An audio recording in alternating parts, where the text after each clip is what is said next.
In the shop again, here we go, prepping material to take it to the job. It seems like my whole life actually, but that's okay. What I'm doing today is making some metal handrail components that we're going to install in the Modern Mountain Getaway. So I took some measurements at the job, took some angles off the stairs so I could pre-make as many parts as possible here. You see, I try to do as many things in the shop where I have all the comforts of a shop, you know, like, I don't know, all the stuff that's here. So that's what I'm doing right now.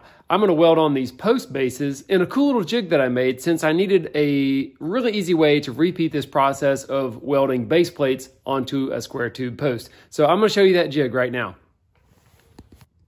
Well, let's start with the base plate. This is 4-inch flat stock. I've cut it into a 4-inch by 4-inch square.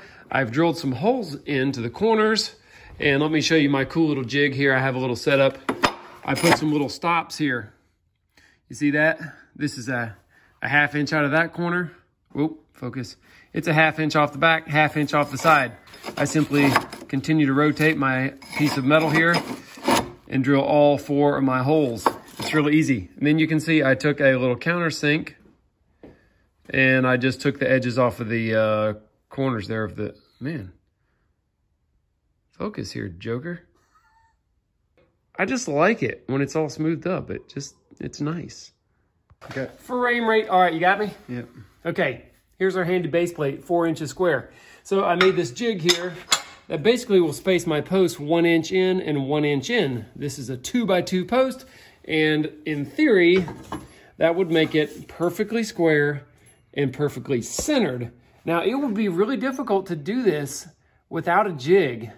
It would be very frustrating, I think, to try to get this all perfect without a jig. So after I get it placed on there, I simply take a clamp in this direction, and then I take a clamp in this direction.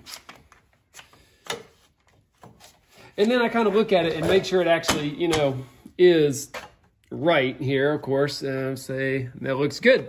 So then I'll just tack weld each corner, 4 tacks, and then I can take the part out of the fixture and weld the continuous welds.